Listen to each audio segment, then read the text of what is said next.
We are very happy to have our first beach lecture of this workshop. The talk will be by Zohar, who's going to tell us about dynamics of QCD4 and QCD3. Okay, thanks so much. So I asked people about this talk. I've never been here before, and people told me that it's typical that you cannot cover a sizable fraction of the material that you've prepared. So to avoid that, I haven't prepared anything. And I can stop essentially at any point. So this is based on a few works that are going to appear and a few that have already appeared in collaboration with Davide Gaiotto, Nari Seiberg, and Anton Kapustin, and a few others. And there will be a few other papers with various subsets and supersets of these people.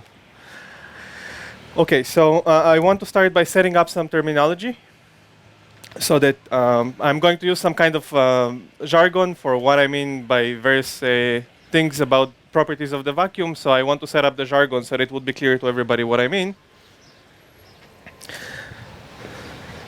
So one thing that I'm going to, so we're going to, let's suppose that we study a QFT with the symmetry G. And G could be a space-time symmetry, it could be continuous, it could be discrete, it could be an internal symmetry. So there are typically, and roughly speaking, three different phases in which this theory could be. So one phase that I'm going to call the trivial phase. So it's trivial, gapped,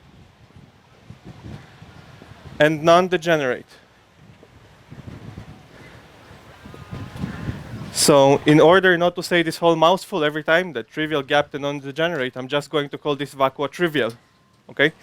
So this is the case if the vacuum is unique, if there is no topological quantum field theory in the vacuum, so there are no long distance excitations which are light particles or Wilson lines, and this is only possible if the symmetry G has no 't Hooft anomaly. If the symmetry G, discrete or continuous, has a 't Hooft anomaly, you can exclude this option. But in many examples that we'll study, there will not be a 't Hooft anomaly, and this and this kind of scenario would be realizable. The next possible scenario that we will encounter often is that the vacuum is non-degenerate, but it's not trivial.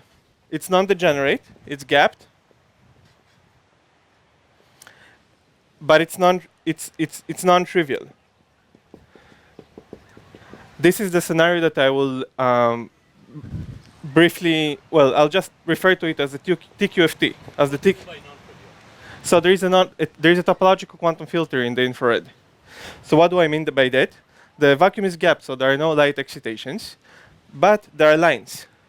So the infrared theory, from the infrared point of view, you cannot excite any particles of the vacuum because there are no light particles, but there are certain lines or surfaces that exist, and they have non-trivial braiding.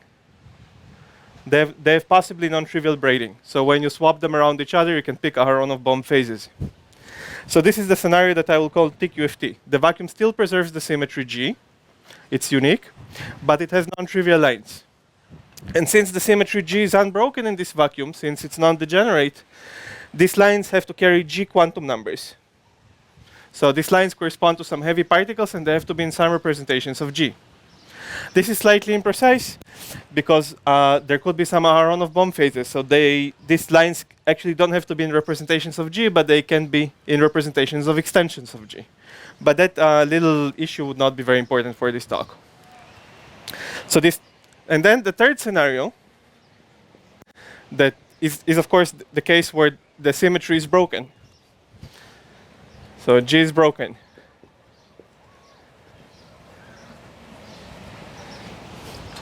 Okay, when G is broken, the vacuum is degenerate necessarily. It can be degenerate and gapped, degenerate and gapless. It depends on whether the symmetry is continuous or discrete. But in this case, the vacuum is always degenerate. Now, of course, there could be even more exotic scenarios. The vacuum could be gapless. There could be a conformal field theory. Or if G is continuous, you could have Nambu-Goldstone bosons, which is okay. And so, but these are like more standard scenarios, and we know what we mean when we say that there are Nambu-Goldstone bosons. So I'm going to refer to these three options as trivial, TQFT, and the spontaneously broken case, which is distinct from these two cases because the vacuum is non-unique. Okay. Talk about QCD, but can you give us the very simplest toy model for the second case? For this case, okay, so Eva is asking, what is the simplest toy model for this case? So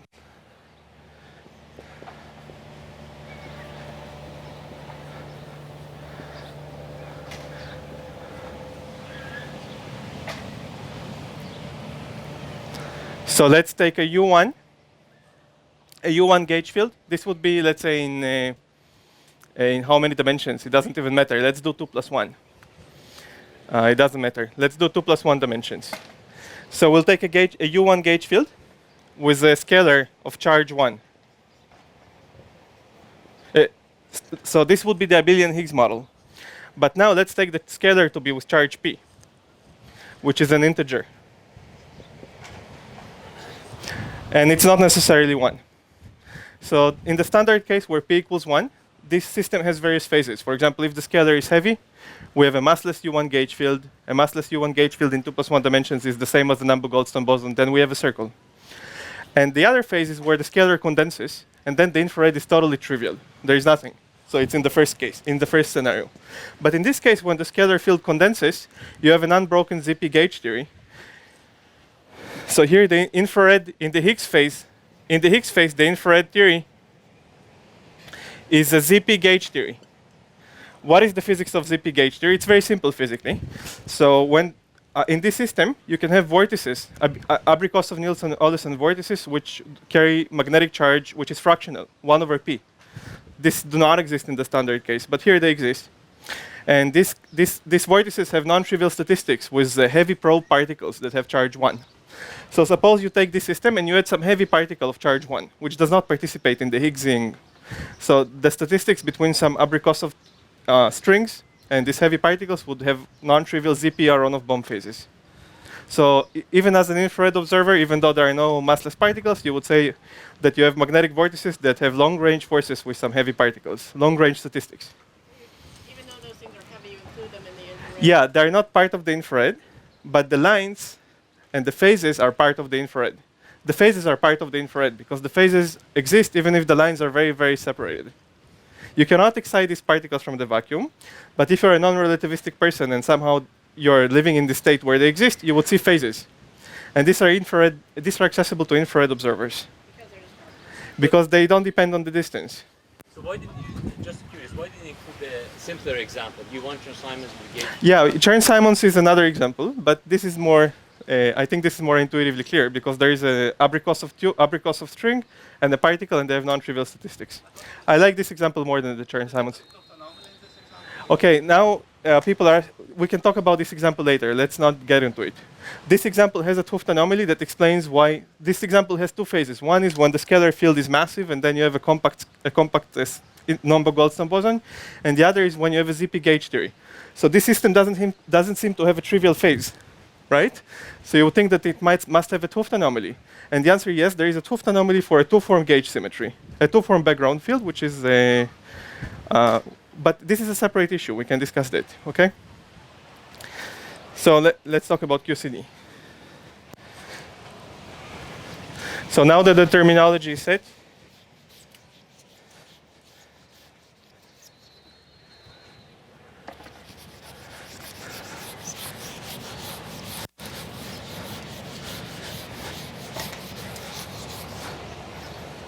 okay, so let's now start talking about the YoungMills theory. My first example would be YoungMills theory.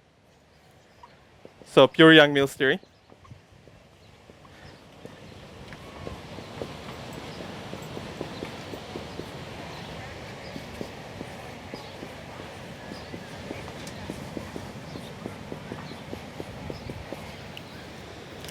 So this is pure YoungMills theory with gauge group SUN. Okay, so this is going to be the first example that we'll analyze. So classically, this theory has a marginal parameter G but it doesn't appear in the equations of motion, so we don't care about it. As you know, quantum mechanically, G is not a parameter. There is dimensional transmutation, but there is a new parameter that exists only in the quantum theory, which is theta. Theta is a parameter that exists only in the quantum theory. It has no classical counterpart. So the question is, what is the dynamics of this theory as a function of theta? What is the vacuum? Is there like a trivial vacuum? Is some symmetry is broken maybe? So this is the first question that I would like to analyze. So let's first understand what is the symmetry G. So the symmetry G in this case consists of two essential generators. One is time reversal symmetry. So I'll call it T. Time reversal is a symmetry only for some special choices of theta, not for every theta. So time reversal symmetry is a symmetry only when theta is 0 or pi. Remember that theta is defined to be modulo 2 pi. Theta is a periodic parameter because the instanton number is integer. So there are two special choices mod 2 pi in which the system has time reversal symmetry. Pi has a time reversal symmetry because pi and minus pi are the same modulo 2 pi. But then there is another symmetry, which is the center symmetry. Okay, Zn always exists, not just when theta is 0 or pi. This is the center symmetry. What is a center symmetry? Center symmetry is a symmetry that acts on Wilson lines. It doesn't act on local operators. So the way Zn acts on the Wilson line in the fundamental representation by giving it a phase. Okay, that's what center symmetry is not generated by an integral over the space-like slice. It's generated by an integral over a codimension 2 surface, so that it can encircle the line, and it gives it, and then you pick up a phase. Okay, is this point clear? So physically, what it means is that when you want to measure the charge inside some box, then in electromagnetism we can measure the charge by computing the flux of the electric field. But in YoungMills theory, the electric field is a nonlinear object, and so you can be confused about what is the charge inside the box. But you can still measure the charge mod n, because you are confused only by the adjoint representation, which is the representation in which the field strength lives. So you can still measure the charge mod n inside some box. So that's the conserved Zn charge. And that's how it acts on Wilson loop. So we have two symmetries. Now it's widely believed that for theta equals 0, the vacuum is what I call trivial. So it's gapped, unique, no TQFT. Okay, this is the Clay prize, the $1 million prize. Now I want to talk about theta equals pi. I want to say some things about theta equals pi. So at theta equals pi, there are again two symmetries, time reversal and Zn. And it turns out that there is a discrete anomaly. And therefore, the first option is excluded. So you can rigorously exclude the first option at theta equals pi. I'm not going to prove anything here. I don't have enough space on these blackboards to prove anything. But I'm just going to make statements which are hopefully well-defined, even if not accompanied by a proof. So at theta equals pi, there is an anomaly that involves time reversal and Zn. And therefore, a trivial vacuum is excluded. And therefore, you face two options. Either there is a non-trivial massless field, or maybe the Wilson lines are deconfined, or time reversal is broken. And it seems much more economical. We cannot prove that, but it seems much more economical to assume that, at least for sufficiently large n, but finite, the anomaly is saturated by breaking time reversal symmetry. So we have two vacua. That seems like a much more economical option. You can investigate what would be the consequences of saturating this anomaly by other means, and you would find that you are run into extremely complicated phase diagrams. And another comment is that in the planar limit, and also in ADS-CFT realizations of this system, of systems of that sort, this is what happens. So in the planar limit, this is very, very well motivated. This is, say again? So you have an anomaly that involves two symmetries. So either one is broken or the other is broken. Assuming that the center symmetry is broken leads to extremely complicated phase diagrams. However, we cannot exclude it. And in fact, in SU2, I think it's more likely than this option. This is very likely, I would say, for n bigger than 2. Don't take the number too seriously, but I think that if you look at the data and some other arguments, this is probably the case for SUN with n bigger than 2. For SU2, I think this is less likely. Okay, so we have two vacua. No, this is the two. So either time reversal is broken or the Wilson lines are deconfined, and in fact the theory could be massless at theta equals pi. This seems somewhat unlikely, at least for large enough n. And I think for n bigger than 2, this is the more likely scenario. So this is a proof. You can prove that there is an anomaly and that the vacuum cannot be degenerate and trivial. What the horizontal axis is, like Where the horizontal axis? the horizontal. Yeah, the order parameter has to be something that knows about time reversal symmetry. So it has to be the FF twiddle guy, the epsilon. So the condensation is of FF twiddle. Okay. I mean, there are many operators, but this is one canonical order parameter.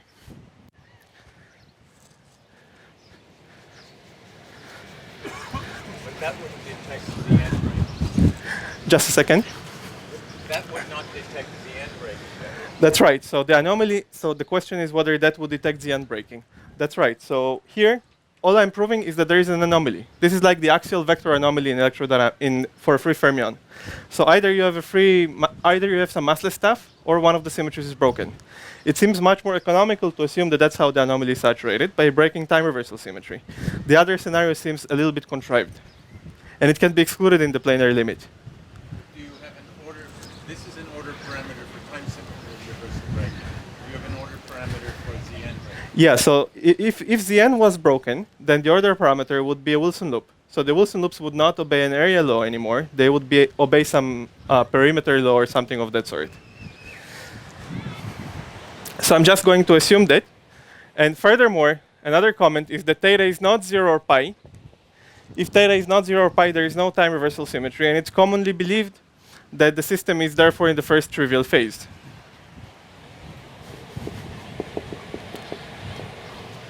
So let us now draw the phase diagram. So we have theta, and theta ranges from 0 to 2 pi without loss of generality. There is one single trivial vacuum everywhere, except at theta equals pi, when there are two vacua.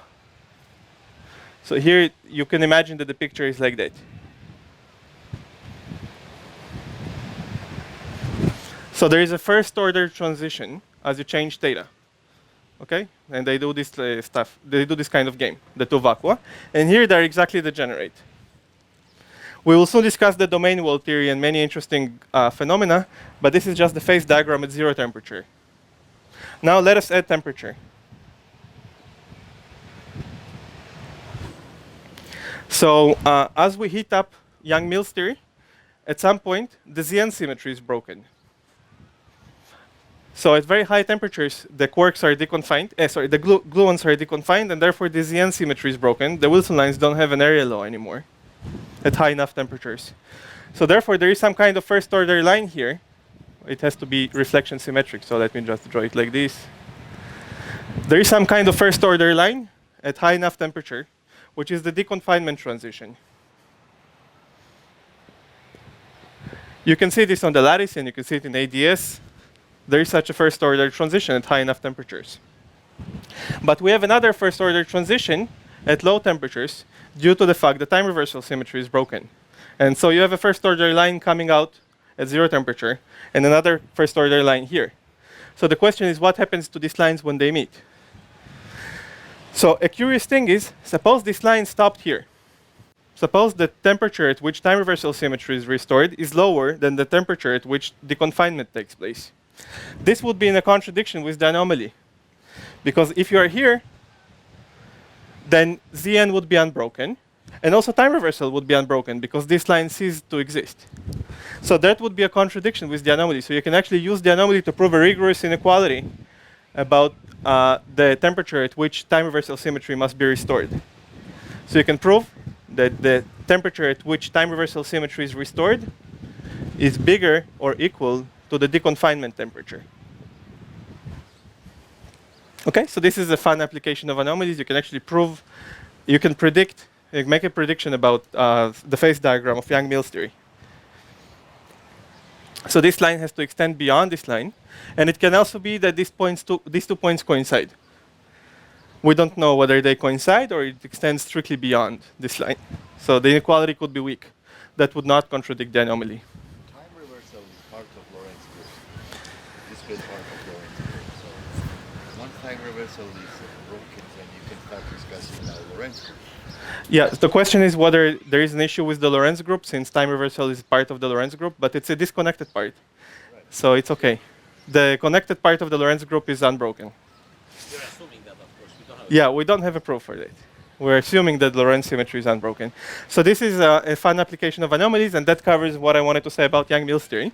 Now I want to talk about what happens with the what happens, let's say, at 0 temperature when you restrict to having one vacuum on one side and another vacuum on the other side. So you have some kind of domain wall. I want to just tell you what the domain wall theory is going to be, and then we'll start discussing QCD, not just pure YoungMills theory. Before you go on to that, what would the phase diagram look like? Can you speculate for SU2? Yeah, so this phase diagram is likely to be true for any bigger than 2, because I've made this assumption that time reversal is broken to saturate the anomaly. For SU2, there are more complicated options, including a multi-critical point here.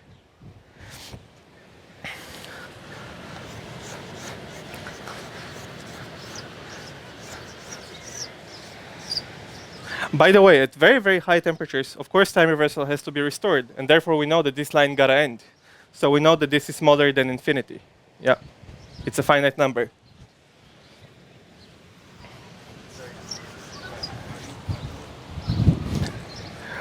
So at very, very high temperatures, instantons are suppressed. Instantons on S3 on R3 times S1 with very, very small S1 are arbitrarily small. There is no infrared divergence. And therefore, you know that the effect of theta has to be negligible. And in fact, theta equals 0 and theta equals pi should be the same at asymptotically high temperatures. Does the exact form of gauge group matter? Can you relax, for example, the different centers? Yeah, so the question is whether this is for SUN. Now you can have a similar discussion for SON, SPN, and other gauge groups, but this has not been done yet. People have not classified the anomalies in the other cases yet. I see. Well, that was one question. The other one is if you can have some global difference between this theory and some nearby theory where you have SUN mod something. Yeah, that's true. So another option is to consider the gauge group SUN mod gamma, where gamma is some subgroup of Zn. And again, the anomalies have not been fully classified, but I know some special cases. I can tell you the answer in special cases, but not in general. This kind of anomaly has not been classified in all the possible cases. And this anomaly is a mixture between time reversal? Yeah, the anomaly is a mixed anomaly between time reversal symmetry and the center symmetry. This has been shown only to exist in this case, and the other cases have not been studied yet. Okay, now I want to talk about what happens. We have 2 vacua, which are exactly degenerate at theta equals pi. So now I'm going to study theta equals pi, 0 temperature. So this is not time reversal. This is temperature. Okay, I want to study the domain wall theory. So let's call this vacuum 1, this vacuum 2. So we have 1 and then 2. And the question is, what is the theory on the domain wall theory? Since the vacua 1 and 2 are separately gapped, there might be a non-trivial infrared theory on this domain wall. This is very, very similar to the Acharya-Vafa. This is very, very similar to the Acharya-Vafa construction in super YoungMills theory, where they had n vacua. Here we're discussing a similar phenomenon at theta equals pi in pure YoungMills theory. So you can use anomaly inflow to answer these questions. So you can, for example, mathematically rule out the option that the theory on the wall is trivial. So you can mathematically rule it out. We use anomaly inflow for that.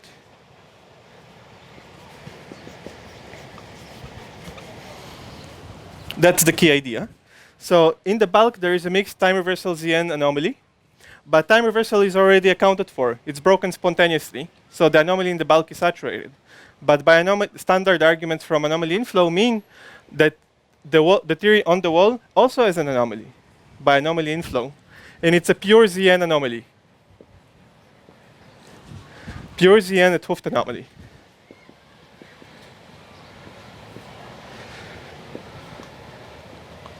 Where Zn is a center symmetry, it acts on lines. So you can ask which theories in 2 plus 1 dimensions are known to saturate such an anomaly. So you do some work, and you find out that the answer is SUN level 1. This is slightly distinct from the Acharya-Vafa theories, but it's kind of in the same ballpark. It's a similar conjecture. So this is a pure TQFT. That's another example for the question that Eve asked. What is a simple construction? This is YoungMills theory, theta equals pi. You get an SUN level 1 Chern-Simons theory on the wall. This is a prediction that should be true. Okay, so this covers pure YoungMills theory. Now I'm moving to QCD with one flavor, and then we'll move to QCD with many flavors. And we'll see that a similar structure exists in many, many examples, and the domain wall theories will become increasingly more interesting and more rich. So, have you guys studied the intersection of the domain walls? What lives on the... So there is in super YoungMills. So here there is only one domain wall, and you can, for example, study what happens if you have an intersection. I haven't studied it, but it's clearly interesting. You can make vague. You can argue that there must be something localized to the intersections. And yeah. How do we know that it's actually SUN level 1 instead of some discrete Chern-Simons? Because all we need is some kind of Dirac Operators theory. That's right. So the question is, how do we know that it's this TQFT and not some other TQFT, right? So it's true that in principle many TQFTs, there are many TQFTs in 2 plus 1 dimensions, but the ZN anomaly means more or less that you have a set of lines which are in some representation of ZN, and they have some braiding. So the minimal solution is this. Any other TQFT, any other model that you could propose would contain SUN level 1 I would say as a subsector. This is the minimal set of lines with the minimal possible Aharonov-Bohm phases that saturates the anomaly. Of course, you cannot prove that. There could be another, there could be plus something else that doesn't contribute to the anomaly. But that seems extremely unlikely.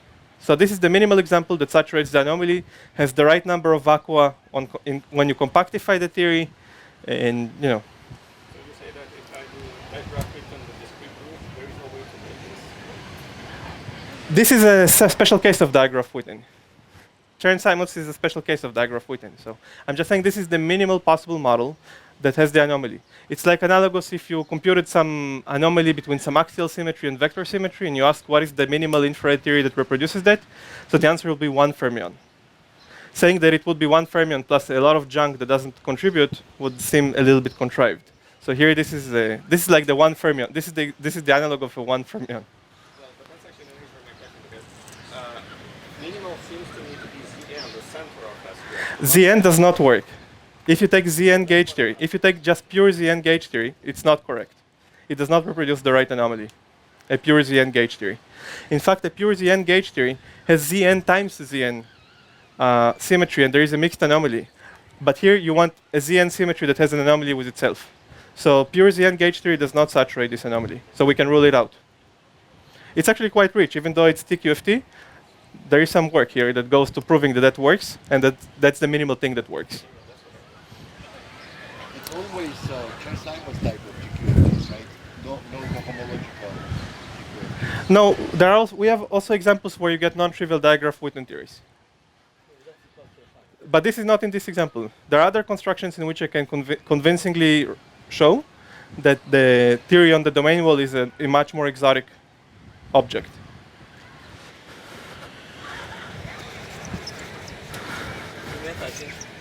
I think he meant that there are other homological theories like Rozhansky-Witten theory, and Yes. which is not Chern-Simons. Like you get examples of that type of I don't know how far you can get. I studied like examples, and example by example, I know a few things. So normally, topological quantum field theory is good to classify in 2 types. One of Chern-Simons type and so on, and another cohomological type. So you can start by twisting some.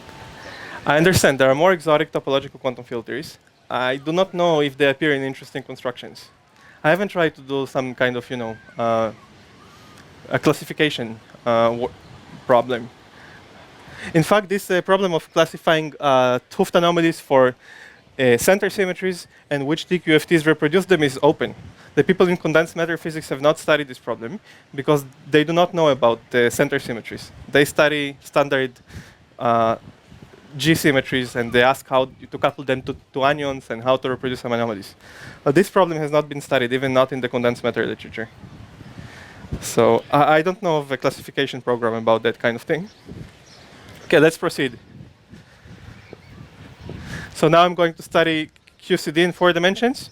And you'll see that increasingly the story becomes more and more complicated and much more interesting.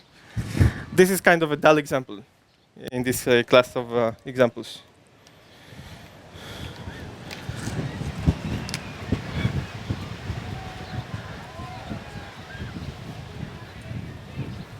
So we have a kinetic term. Then we have a single fermion. So I'm going to study now a QCD with 1 fermion. Think about it as the up quark.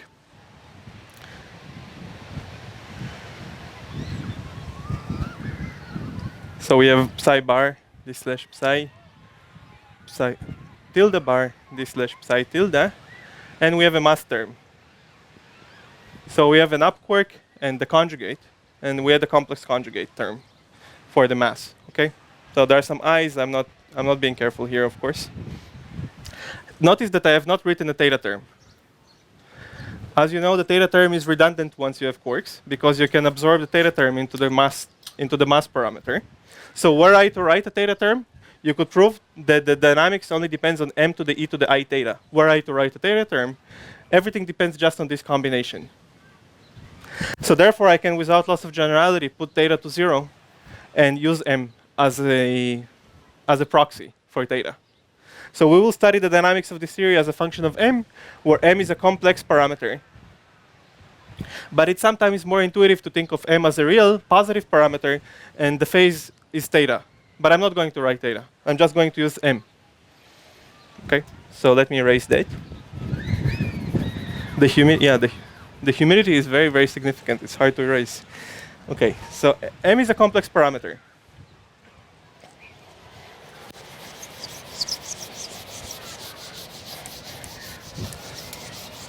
And the gauge group is again SUN, and this quark is in the fundamental representation. Again, you could try to study other examples, but I haven't tried yet. So let's understand the phase diagram as a function of m.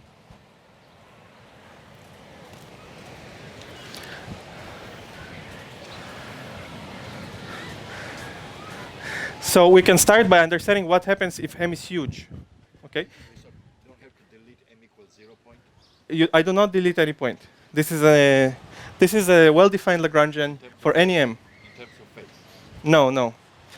It's like the origin is a well-defined point.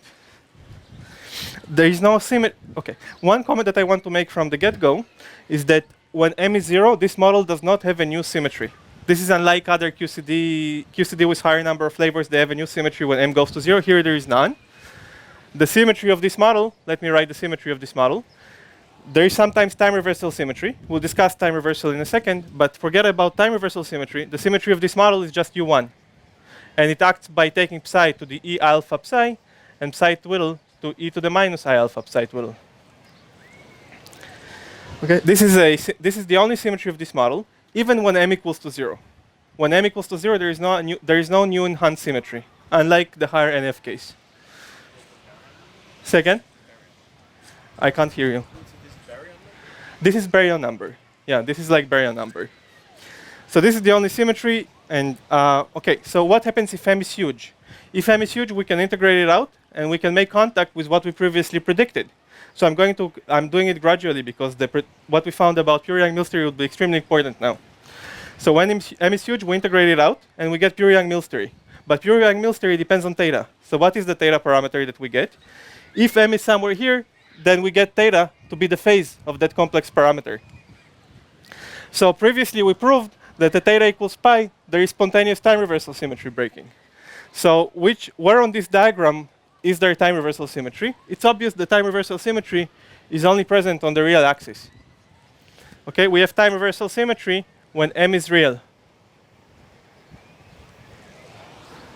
Why is that? Because it's essentially like saying that theta is either 0 or pi.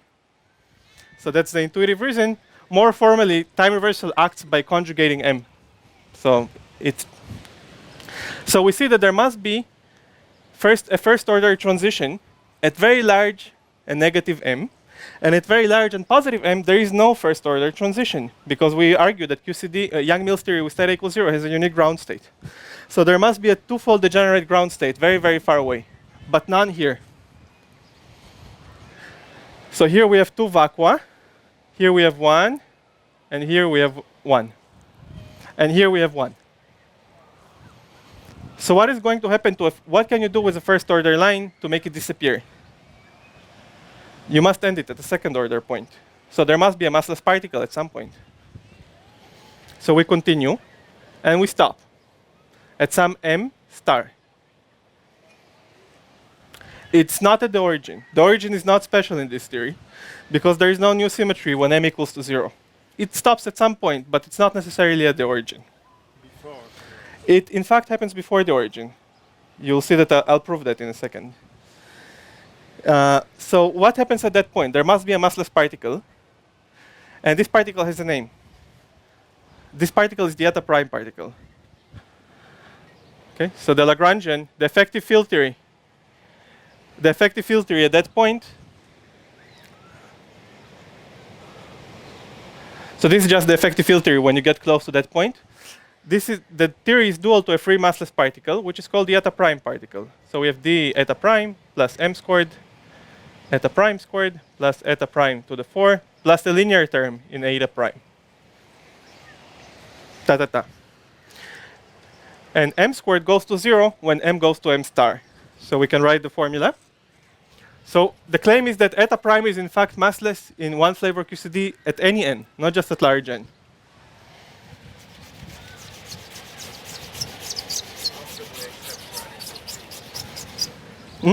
Possibly except for any. No, this is, yeah, for n equals 2, the story can be more complicated because I'm alluding to that. But for SU2, the story may be even more complicated.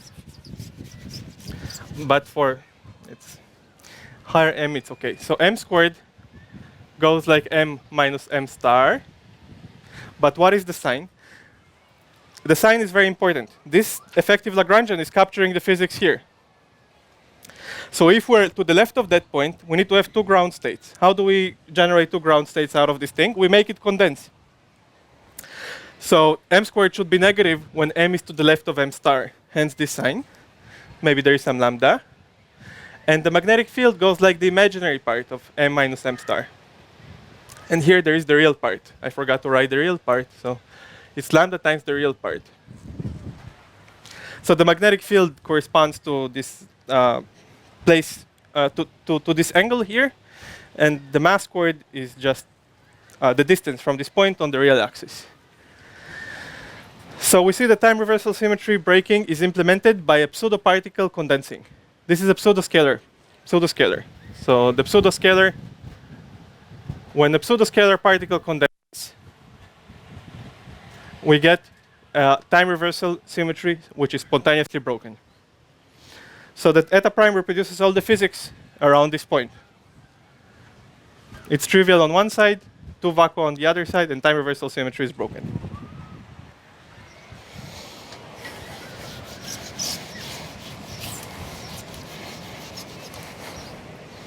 So the claim is that this is what happens in one flavor QCD, that there is a massless eta prime particle. You can see that this follows from just global analysis of the phase diagram. Now we can start studying domain walls. Are there any questions about the bulk? Okay, now we can study domain walls. You could have actually deduced that the same way as you write a low energy effective action when you write in terms of high mesons for regular QCD. Right? So for regular QCD, we'll study QCD with more than one flavor. Then there is an SUN chiral Lagrangian. Here I'm talking about eta prime. Eta prime is never massless when an f is bigger than 1. Yeah, so this picture can be, why do I call it eta prime? One thing is that it's generated from the vacuum by acting with psi-Twiddle, so it makes sense to call it eta prime. But more seriously, when n is infinite, we know that eta prime is massless. We know that when n is infinite, there is a new symmetry at the massless point, and eta prime is exactly here. So we know that m star goes to 0 when n goes to infinity, and there we know that it's eta prime. So, but the claim here is that even at finite n, eta prime is still massless, not just at infinite n. Yeah. M star isn't even really a scheme-independent number, is it? M star is not well defined, but the fact that it exists is well defined. But when you say it goes to 0, The fact that it goes to 0 in the plenary limit is well defined because there is a new symmetry at that limit. M star by itself is not a numerically significant number. It depends on the scheme. There is additive renormalization. Only what matters whether it's 0 or negative. Yeah, but the fact that it exists is a prediction that's independent of the scheme. Okay, so now let's study the domain wall theory, and you'll see that the domain wall theory is far more interesting now. So the domain wall, when does the domain wall exist? It exists only to the left of this point. We need two vacua for a domain wall to exist, right? So we have two vacua, and we're studying the domain wall again, where there is 1 and 2. One comment is that in this model there is no anomaly. Why? For example, see here there is a trivial phase. So there cannot be an anomaly. This model has no anomaly, and therefore the domain wall theory is not strictly speaking protected. Okay? So in this example there is no 't Hooft anomaly.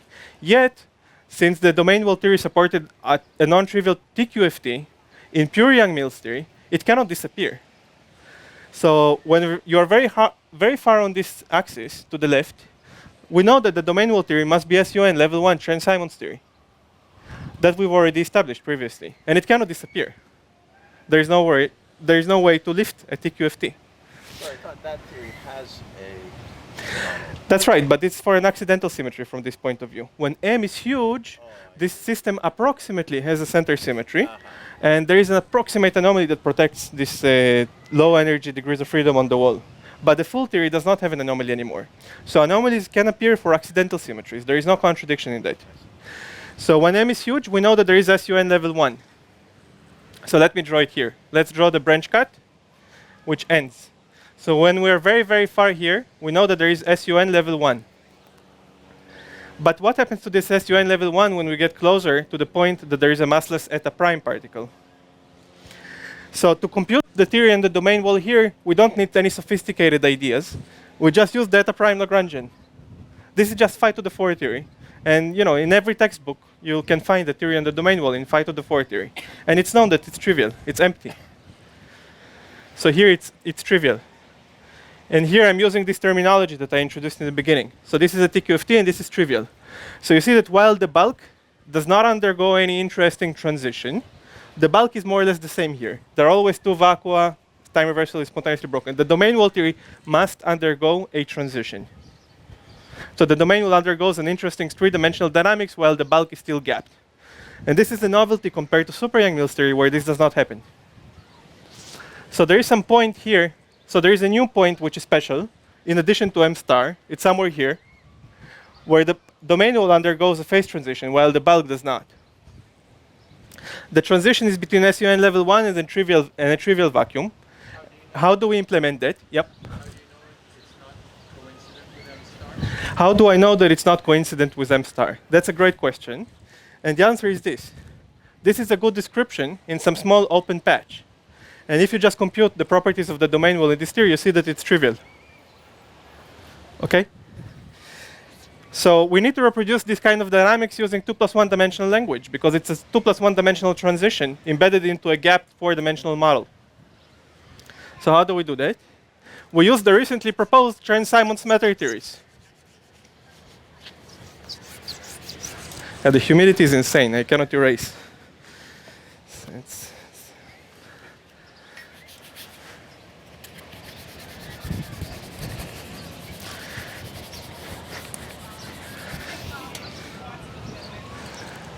So let's study.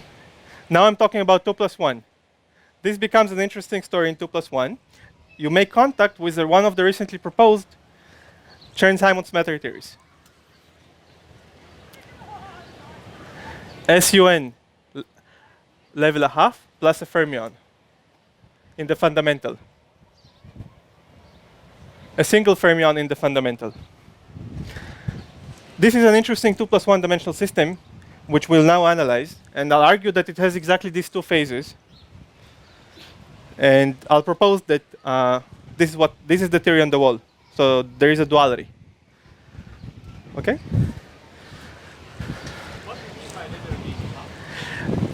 Okay, I didn't want to get into it, but I'll tell you what I mean by that in a second. I'm using some notation which is coming from the condensed matter. People are confused about what level a half might mean, but I'll tell you exactly what it means since you asked.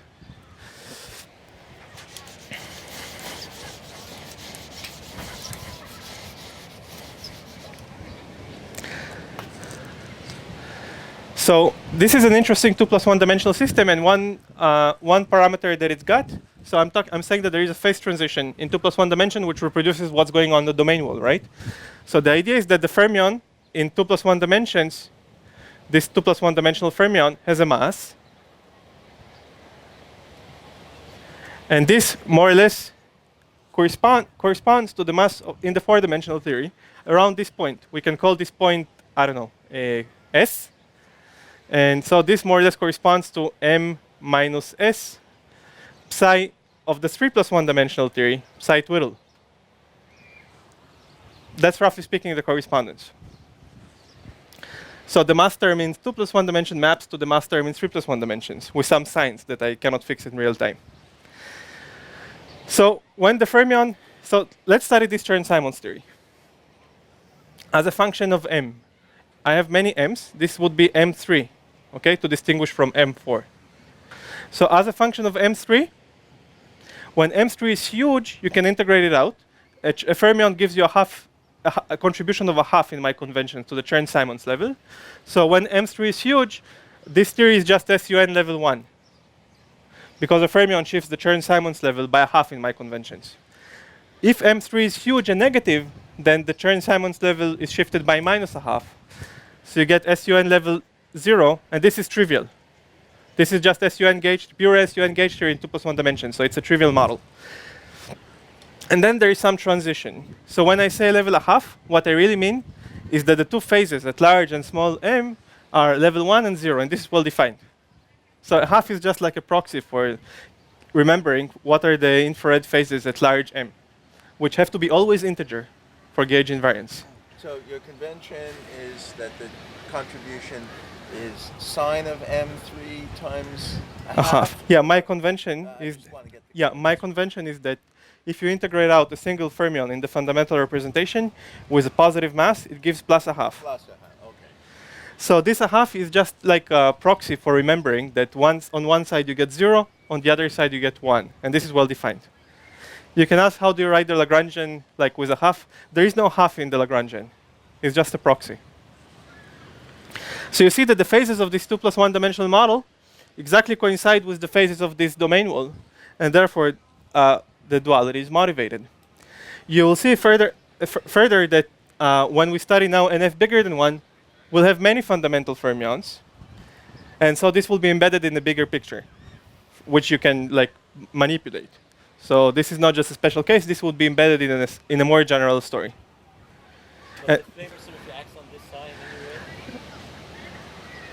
Yeah, so there is a U1, which is unbroken, and this U1 acts on this psi. Yeah, the symmetries are the same.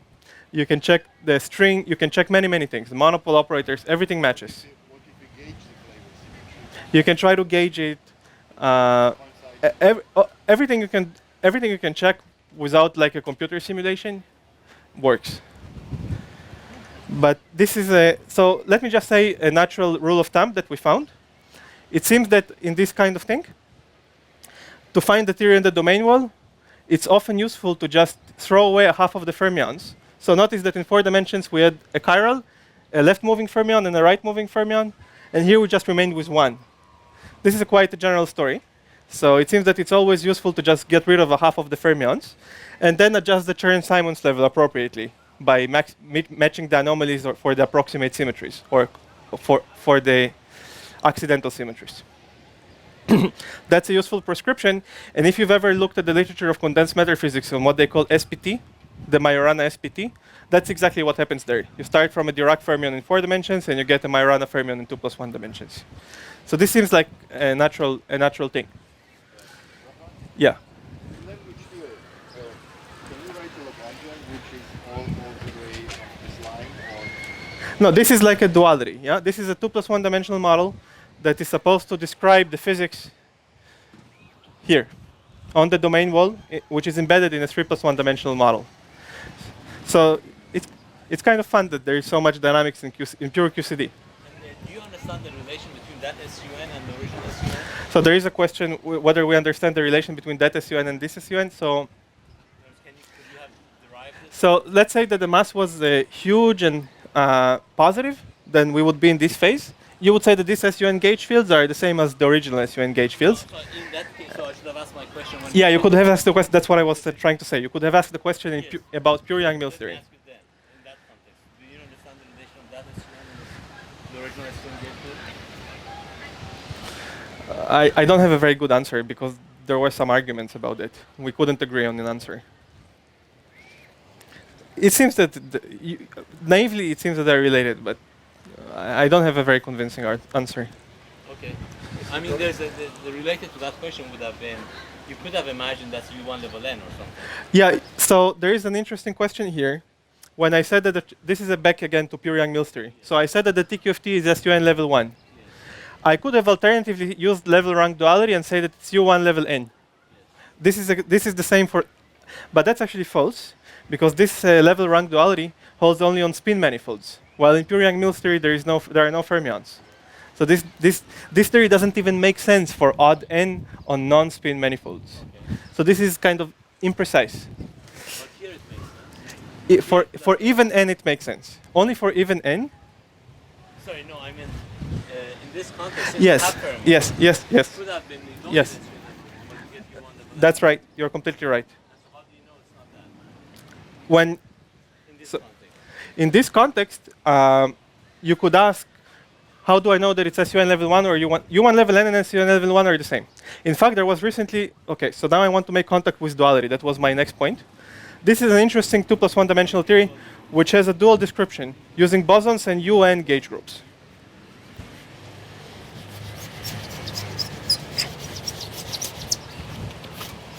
This dual description would be very important for me, so I'm going to write it down.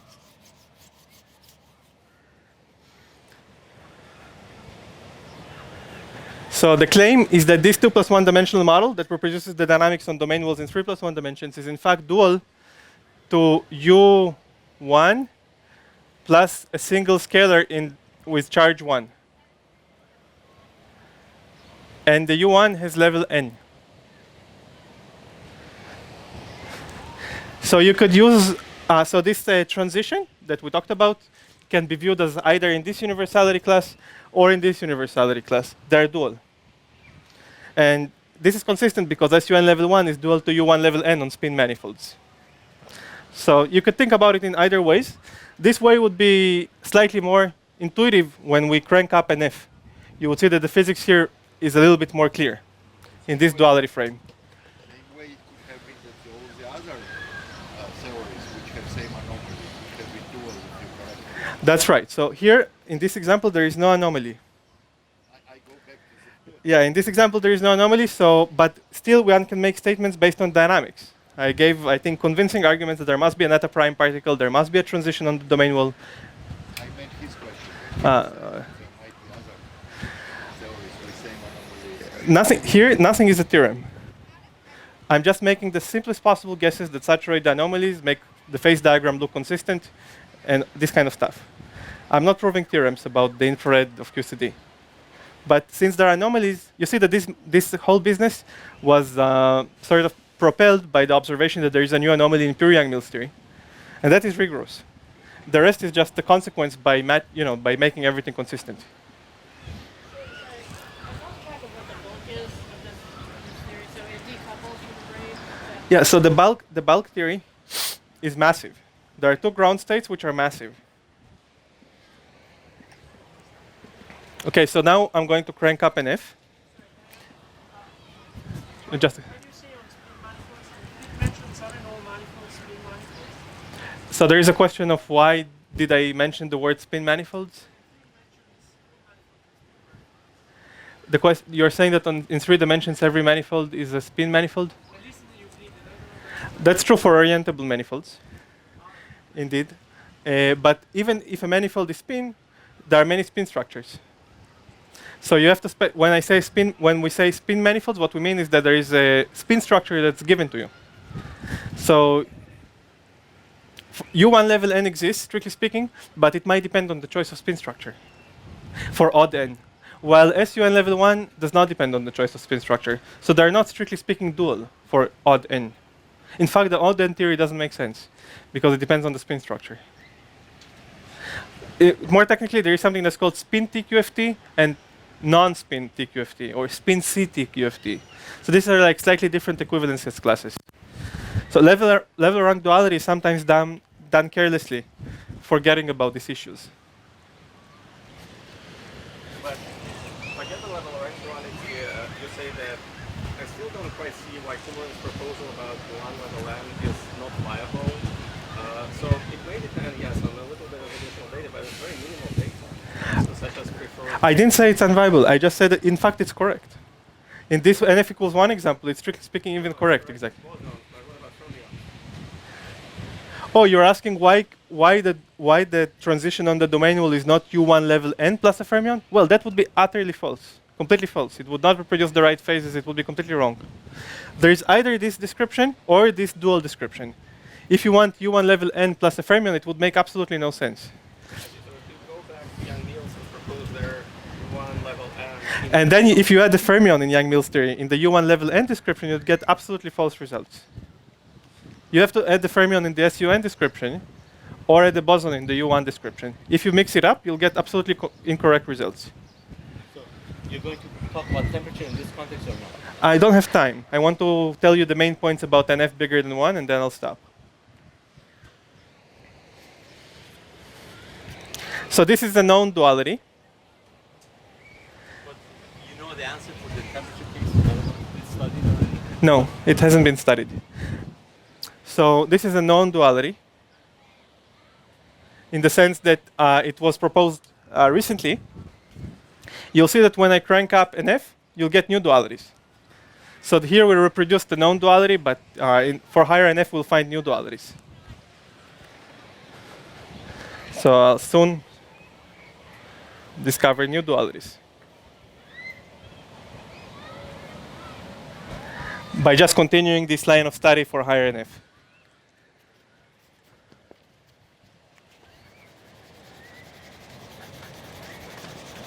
And now there will also be new anomalies which are interesting. So you were talking about near this point, right?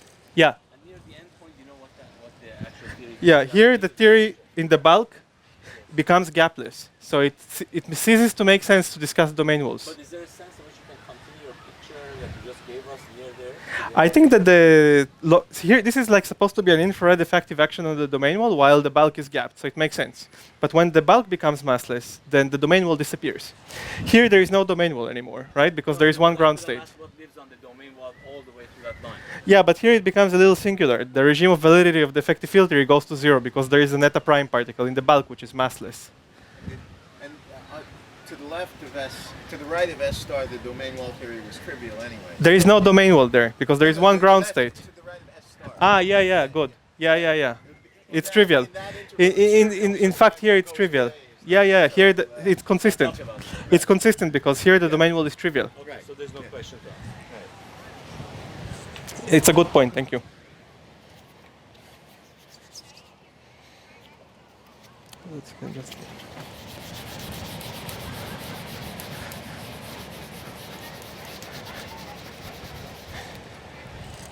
So now we're starting an F. I'm going to leave this. We're starting an F bigger than 1. So the Lagrangian is again as before. The kinetic term, the Dirac operators, but now there are a few of them. So psi I, dagger, this slash psi I, and then there is psi twiddle I, this slash psi twiddle I, and then there is a mass term. I'm going to assume that all the quarks are degenerate. That's the simplest and most interesting case where the symmetry is the biggest it could be. The symmetry in this case is UNF if M is non-zero and if M is 0. As you know, the symmetry is enhanced to SUNF times SUNF times UNF.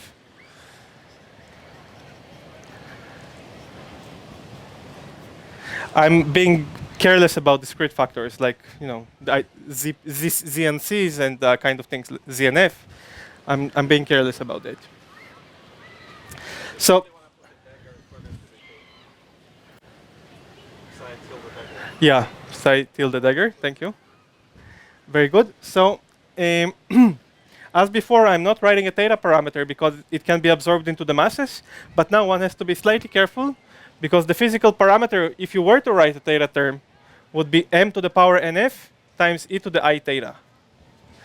So you have to remember that the theory depends. If you set theta to 0, m is still a slightly redundant parameter because m and some other m which have the same power nf give you exactly the same bulk physics. So the bulk physics at theta equals 0 without loss of generality depends just on m to the power nf. So if nf is even, for example, positive m and negative m is exactly the same. So let's draw the phase diagram.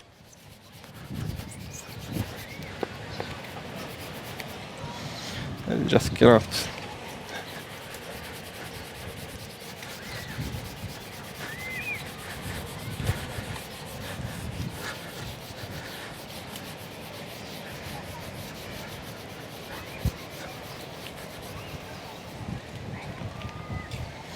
Okay, so let's draw the phase diagram. So first of all, this plane M is a little redundant because actually only M to the NF matters. And now we do the same game. We integrate out M when it's huge, then it induces a theta angle, which is the phase of M over NF. So we know that there must be a first order line. I'm drawing the picture for NF equals 4 because otherwise it would be complicated. I mean, there would be more lines. So there would be a first order transition here coming in from infinity. Here, here, and here, right? We just know that from large M, from our analysis of pure YoungMills theory.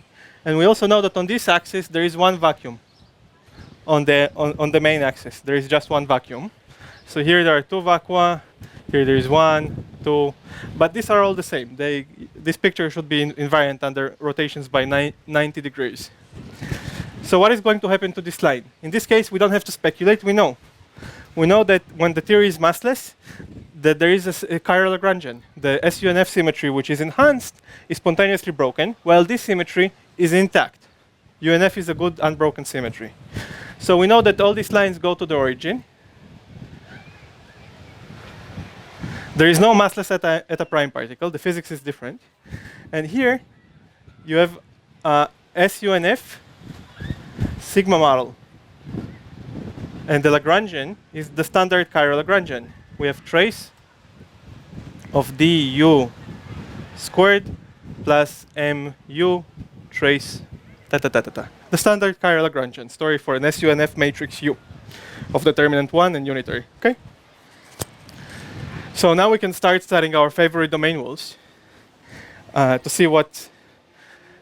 So there are domain walls here, and they proceed all the way down to the chiral Lagrangian. And we can ask what are the phases on these domain walls. So very, very far we know the answer from pure YoungMills theory. And as we get close to the chiral Lagrangian, we can use the chiral Lagrangian to answer the question of what is the phase of the domain wall. First, I want to convince you that this line goes all the way to the origin. This is slightly non-trivial. So we're going to use the chiral Lagrangian to show that, in fact, there are two vacua in these directions. Okay? So you can see it in the chiral Lagrangian. You can see these lines in the chiral Lagrangian, which is very, very nice. But in principle, at some point you should see the Rho meson and stuff like that. Say again? You should start seeing the Rho meson and stuff like that when you go up in energies. I'm not going up in energies. These are the phases at 0 temperature. These are the vacuum phases at 0 temperature. Yeah.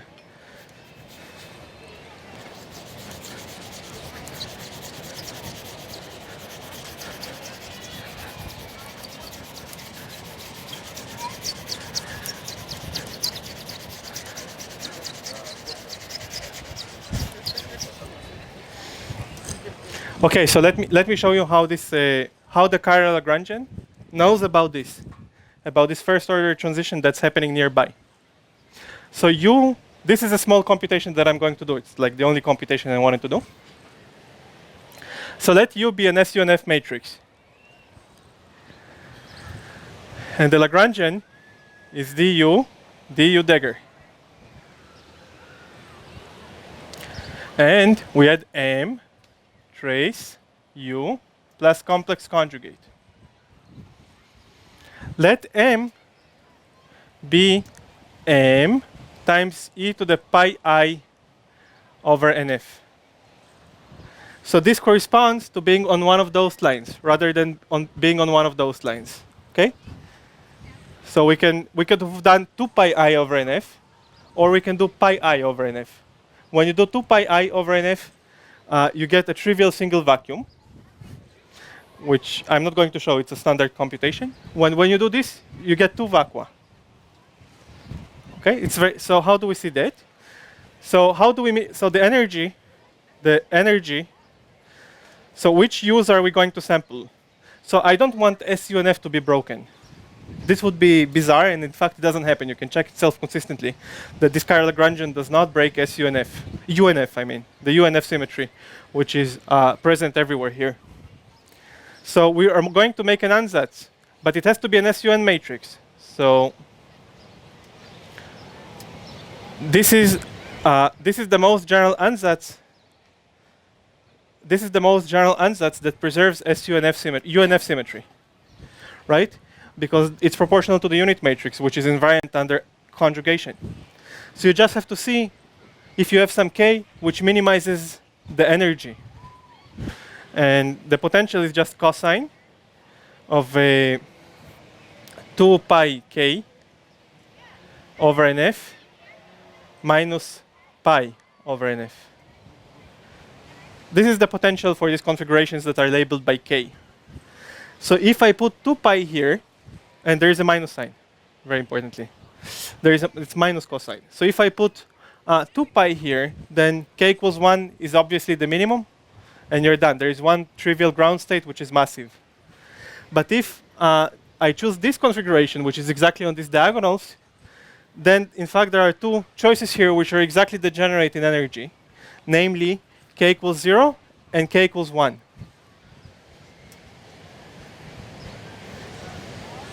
They're exactly degenerate. Okay? So you see this line is going all the way down to the chiral Lagrangian. So if you think about the chiral Lagrangian as some sigma model on a sphere, imagine SUN is a sphere, then we have 2 degenerate ground states in the north pole and in the south pole. They're exactly degenerate of the group manifold. Okay? 2 points on the group manifold are exactly degenerate. This intuition will be very important soon. If I were to go on this main axis, there will be 1 trivial ground state. No degeneracy. You can also check that these ground states are gapped. They're degenerate and gapped. Is there any meaning to other Ks? Yeah, the other Ks correspond to, metastable states or, more massive states. Maybe there is, I don't know. Sounds like. For interfaces, there is. There should be, yes. I think if you studied interfaces, I'm not studying interfaces. You would probe like more of the physics of this chiral Lagrangian. Sorry, so the north pole is the identity element of the group. What's the south? Just plug k equals 1. No, you said on the group. It's just some point on the group manifold. Okay. It's not. It surely has some significance, though. I don't know if I'm just drawing this picture because it would be important for something that I'm going to say in like 10 minutes, 5 minutes. Okay. It's not literally a sphere, and I'm not talking about some antipodal points. One of the points in the center, but yeah. You just see that they're degenerate, and you can also convince yourself that there are no other Here, I just made an assumption that UNF is unbroken, but you could check it. You could just try to run over all the possible group manifold and see if you can make a smaller energy configuration, and the answer is no. You cannot. Okay, so I kind of ran out of space. Let me just...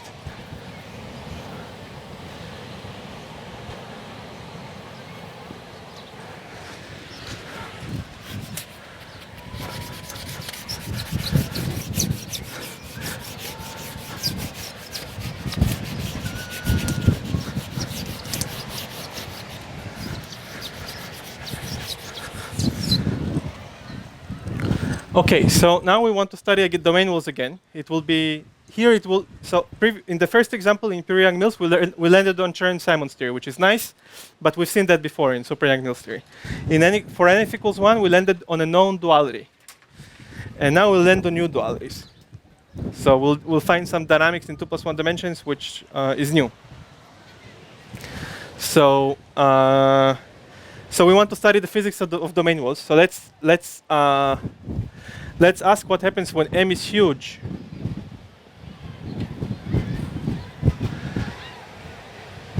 When M is huge and we're very far. So we integrate out the quarks, we get pure Young-Mills theory. The domain wall, by now, we should immediately say SUN level 1, right? So here we have SUN level 1. That's straightforward. But what happens to the domain wall as we get closer to the chiral Lagrangian? So we should, as before, like we used Theta prime, as before, we're going to use the chiral Lagrangian to study the domain wall theory. But now the domain wall theory is non-trivial, unlike the Theta prime example. And this is why I drew this picture. So suppose on one side of the space you have this vacuum, and on another side of space you have this vacuum, and you need to interpolate. But from this picture you can see that there is no unique way to interpolate. There could be many ways which have the same energy, right? All the semi-big circles. Sorry, that's the source of my confusion. The first point is the identity element. The second point is some element. I know it's some element, but you're sure that there isn't just a shortest path between them? I'm sure that there is no shortest path. I'll give you a proof in a second. Okay. This is just an intuition. The intuition is that in this case, there would be no unique, I'll prove it in a second. There is no unique path that interpolates between these two vacua, and therefore the domain wall theory itself, and this is something that we see for the first time, is gapless. So here I claim that there is a gapless domain wall theory. And we'll soon talk about anomalies. So we see that now there is no trivial phase, and I'll explain it by a new anomaly. But at the moment, let's just try to understand what is this gapless theory in the chiral Lagrangian, because it's just classical physics. So these are the only points on the group manifold that preserve SU and F symmetry. The diagonal SU and F symmetry. So therefore, if you want to interpolate between them, you have to break SU and F symmetry spontaneously. That immediately proves that there is a gapless mode. And now there could be many ways in which you could break SU and F symmetry. You could break to SU and F times, SU and F could be broken to U1 times SU and F minus 1 or something like that. So there are many options. But you can prove that the least energy configuration breaks SU and F symmetry on the wall to S of U1 times U and F minus 1. So therefore, the domain wall theory is gapless. And in fact, this is a well-known coset. This coset is equal to Cp and F minus 1. So we see that the sigma model in 2+1 dimensions is a Cp and F minus 1 sigma model. And for an F = 1, it trivializes as it should. This was the Theta prime example. So we see that the domain wall theory has two phases. A Cp and F minus 1 gapless sigma model, and an SUN level 1 Chern-Simons theory. And so we should find some 2+1 dimensional model that reproduces these dynamics. But no such model exists in the literature. In these models that were recently discussed, the Chern-Simons matter theories, the phases on the two sides of the transition were always pure Chern-Simons phases, and they had a dual bosonic description. So this kind of phase diagram has not been found yet in the literature, in the analysis of Chern-Simons matter theories. Yet our intuition that we should throw away half of the fermions leads to a reasonable conjecture. So I'll write it down now.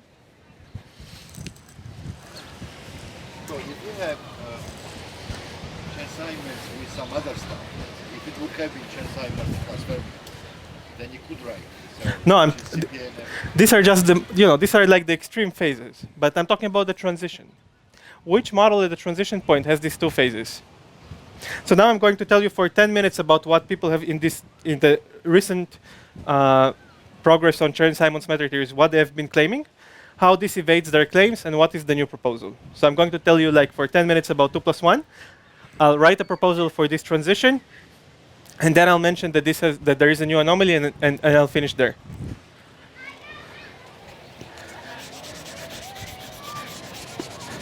So actually, when I first saw that, I was quite struck because if you, for example, I was always amazed by these Hanani-Tong strings in n equals 2 super YoungMills theories, which had massless modes. So there are these, maybe some of you know about it. But here we see that even in non-supersymmetric situations, some domain wall theories could support exactly massless degrees of freedom. You don't need supersymmetry for that. There is one example which is, I've known about the Hanani-Tong examples, and I thought that this is special to supersymmetry. But you see that it's not. There is no fine-tuning. You don't need supersymmetry. There is an exactly gapless phase on the domain wall, and it's not just at one point. You don't need to fine-tune. There is a whole range of masses where this takes place. So there is no fine-tuning.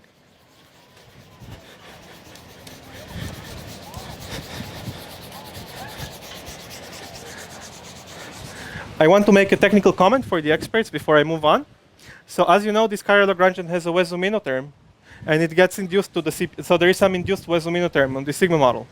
So if I were to be more precise, I would write plus gamma Wess-Zumino. So this is some four derivative interaction between the Goldstone bosons in the CPN sigma model, which is induced from the Wess-Zumino term in 3+1 dimensions. So this is not just a standard sigma model in 2+1 dimensions. There is a theta term in the sigma model. But it doesn't influence the low energy degrees of freedom. It's a infrared free theory. Yes, yes. I'll talk about anomalies soon, but I want to talk about the dynamics first. So recently people proposed various dualities in 2+1 dimensions. I'm going to be a little bit quick and sketchy, just so that you see the connection to this story. The claim was that SUN level K with an F fermions in the fundamental representation is dual to U and F, U K minus an F over 2 at level N plus an F scalars in the fundamental representation of the U group. This duality makes sense only, obviously, for K, which is sufficiently big. So this makes sense only when K is bigger than an F over 2. This is a restriction of the dualities that have been proposed in the literature. And in these dualities, there is some transition. On the two sides of the transition, there is a pure topological theory. There is no massless stuff, like in our example. So on this side, we have SUN level K plus an F over 2, minus an F over 2. And on this side, we have SUN level K plus an F over 2. So there is a pure TQFT on both sides of the transition in the proposed dualities in the literature. And there is no massless phase. No. So if an F is odd, then K is a half integer. So that these combinations are always integer.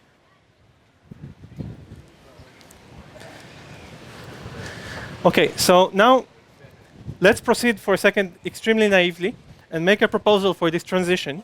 And then we will see that it actually falls outside of this range. So we can propose a new duality which extends the known dualities outside of the range where they were previously proposed. So we want a 2+1 dimensional theory that has a sigma model on one side and a Chern-Simons theory on the other side. If you're extremely naive and you just generalize the results from NF equals 1, you find the following proposal.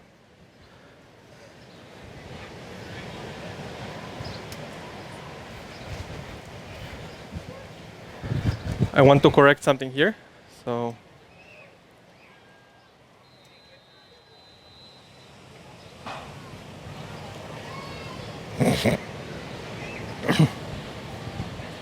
I just wanted to correct a few signs and absolute values, so it would be actually correct.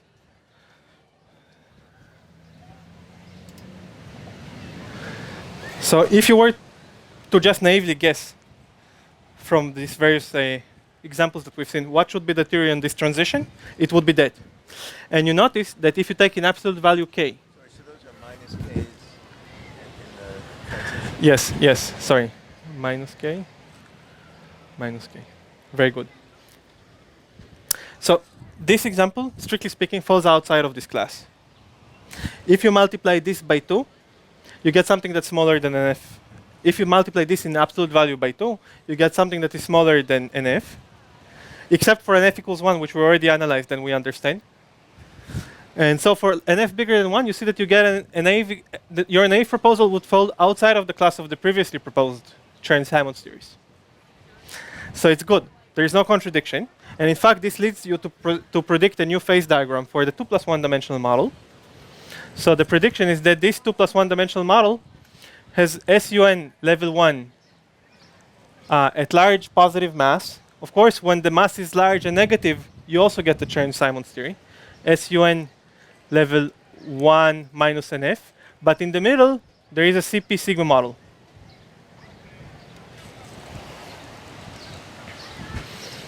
So what your domain wall theory sees is this thing. The domain wall theory is sensitive to, is it visible to everybody or should I write it on a new blackboard? I just see that all the faces are oscillating like this. And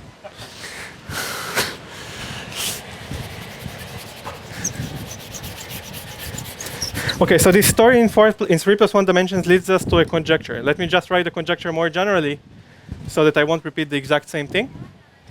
We're studying SUN level K plus NF fermions.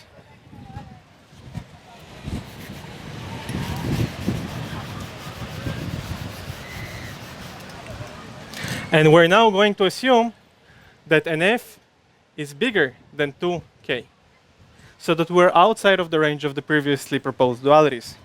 And here there is a new proposal. This is a function of the mass. For huge negative mass, you always get SUN level K minus NF over 2. And here you always get SUN level K plus NF over 2. But in the middle, we propose that there exists in the whole range, not just at the point. You remember that the CP phase existed in the whole range, not just at the point. There is a coset here, which is UNF over UNF over 2 plus, it's too small. I just came. So there is a coset, which is UNF UNF over 2 plus K UNF over 2 minus K, plus a Wess-Zumino term if you want to be extremely careful. Where is the color group disappear? It's like in QCD, the color group disappears. But you have a Wess-Zumino term, and the Wess-Zumino term has coefficient n. Right. So that's where it knows about it. That's very important. It cannot disappear. It's always coefficient in front of Yeah. Say again? Yes. Also, in the CP example that I showed, there was a Wess-Zumino term in 2 plus 1 dimensions. There are Wess-Zumino terms in 2 plus 1 dimensions. Very good. So, yeah, you can do lots of things now. But I'm running out of time. So this is the proposal. And if you plug these values, you land on the CP phase that we found through the domain wall construction. So this is the CP phase is a special case of this proposal. Another very interesting special case is K equals 0. Then this is a parity invariant model. There is no Chern-Simons term. And then the Vafa-Witten theorem applies. Vafa-Witten proved that UNF has to be broken to UNF over 2 times UNF over 2 if it's broken. And that's exactly what this gives you. So you see that this proposal makes contact with the Vafa-Witten. It makes contact with the lattice results, which suggests that UNF is broken spontaneously for K equals 0. And but this is true for any K. So this is like a generalization of the Vafa-Witten proposal for any K. And for these special values of K, it gives you exactly the dynamics of the domain wall in 3 plus 1 dimensions. So this makes contact between many, many different ideas. One thing that I really think is important is that in the discussion of Vafa-Witten at K equals 0, they talked about the right coset. So they correctly said that it has to be broken to UNF over 2 times UNF over 2. But it was never mentioned that this sigma model has to have a Wess-Zumino term. And this construction shows that it must. And now I'll tell you for 1 minute about anomalies which you can use to derive this Wess-Zumino term, exactly like in 3 plus 1 dimensions. So these theories have an anomaly, both in 3 plus 1 dimensions and in 2 plus 1 dimensions. So let me just tell you for 2 minutes about the anomalies, and then I'll be done.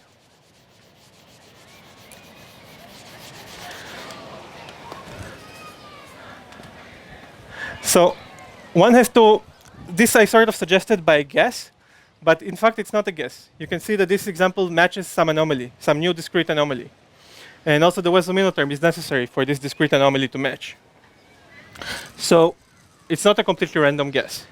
So the anomalies. In 3+1 dimensions, if you study SUN plus NF fermions, so the fermions are in the fundamental and anti-fundamental representation, I claim that this theory with a mass has a new anomaly,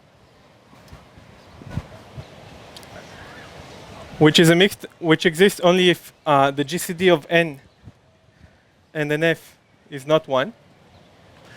And this is a mixed anomaly between time reversal and UNF. So there is a mixed Hooft anomaly whenever the GCD is not 1 between time reversal and UNF.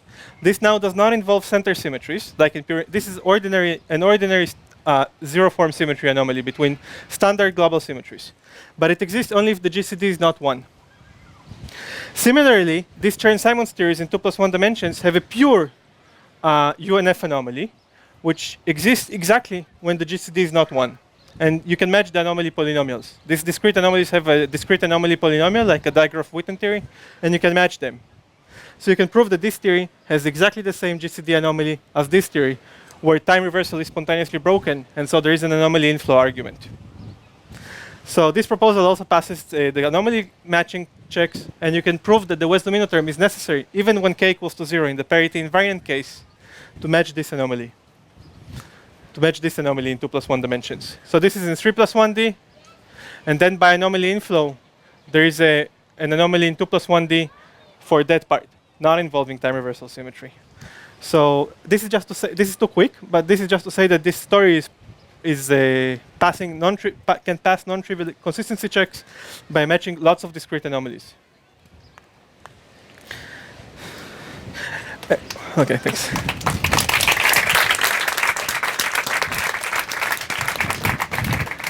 I just forgot to make one fun comment. When n equals to 3, you see that 3 and 6 are special numbers. And so this can, this is a fun observation about particle physics phenomenology. So there is a discrete anomaly in QCD when it has 3 or 6 flavors. Any question? Yeah. So in the 2+1 dimensional case, you had 3 phases, SUN level 1, CPM model, and the negative phase. On the QCD 4-dimensional diagram, what is the negative phase? So the 3-dimensional model obviously has to have these 3 phases. These are visible semi-classically when you integrate out heavy quarks. And this is a quantum phase, a pure quantum phase, like the Vafa-Witten phase where the condensate gets a VEV. So the domain wall theory in 3+1 dimensions does not have to explore the full phase diagram. There is no such theorem. So the domain wall theory in 4 dimensions explores this transition. So the duality is between this transition in 2+1 dimensions and the transition on the domain wall theory on this line that you remember at S. So the duality is between this and this. This transition also happens in 2+1 dimensions, and it may describe something else in 4 dimensions. I don't know what. But it doesn't have to explore everything. It's just like an infinitesimal open patch. Yeah. Any other questions? So this is a silly comment. Say again?